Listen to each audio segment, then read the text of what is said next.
2 fois par an, les étudiants de la spécialité robotique de l'ENSTA Bretagne partent expérimenter pendant une semaine au lac de Guerlédan. Cette année, du fait de la pandémie, seuls les étudiants de deuxième année sont venus. Les 3A sont restés avec les hydrographes sur Brest.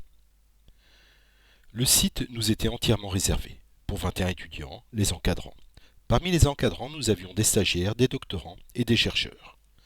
Cette année, les conditions climatiques étaient particulièrement extrêmes, avec le froid, la neige, le verglas. Le danger était omniprésent et il fallait être très vigilant.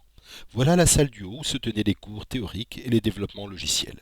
Voici celle du bas où les robots étaient mis au point.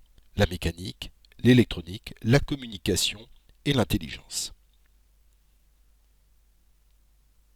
Une batterie de tests doivent se faire en salle avant d'aller sur le terrain. Après validation par Benoît, les robots sont autorisés à aller sur l'eau.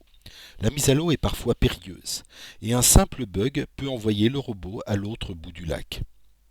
Le robot que nous voyons ici est un Didi-Boat. Nous en avons une quinzaine, un par binôme, et quelques-uns de rechange. Un ensemble de missions sont demandées avec différents niveaux de difficulté. Le suivi de cap, le triangle, le rendez-vous et la courbe de Lissajous.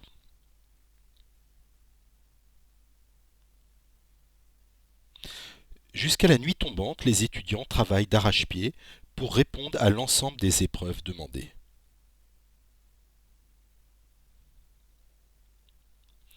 Nous voyons ici une réalisation en accéléré de la courbe de Lissajous. Les 2 bateaux parcourent un 8 en restant parfaitement synchronisés et en évitant la collision au centre du 8. On remarque la parfaite symétrie centrale relativement au centre de ce 8. Les méthodes de contrôle utilisées sont celles des champs de potentiel artificiels et la linéarisation par bouclage. L'estimation de l'état, comme celle de la vitesse, se fait par un filtrage de Kalman. La théorie a été vue pendant les différents cours de robotique de la spécialité.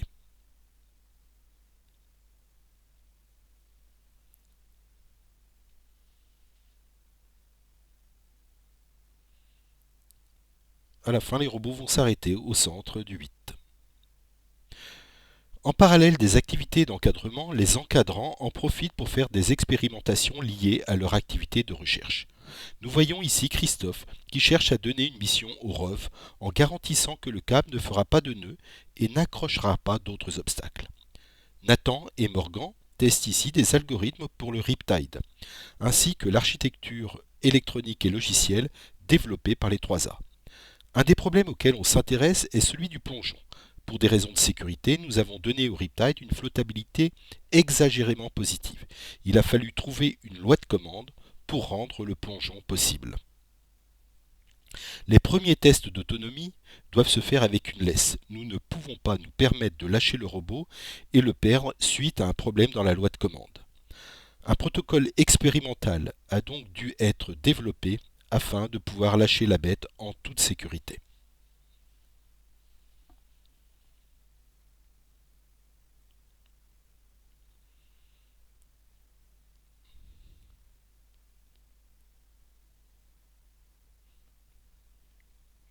Après quelques corrections des algorithmes de contrôle et d'intelligence, nous lançons le robot sans laisse.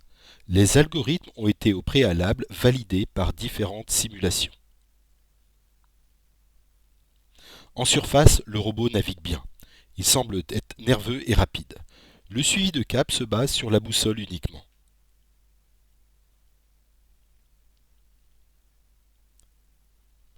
Sous l'eau, les missions sont toujours très courtes, 20 secondes maximum. Pour l'instant, l'algorithme pour le plongeon semble performant.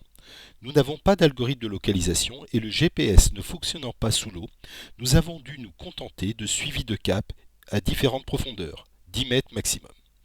Ce qu'il s'est réellement passé sous l'eau reste à l'heure un mystère que nous allons tenter de mieux identifier en analysant les données et en rejoignant l'ensemble des expériences. Les enseignants, chercheurs, les doctorants, les étudiants ont ainsi pu travailler toute la semaine de façon collaborative, constructive et toujours avec une entraide forte entre les différents acteurs.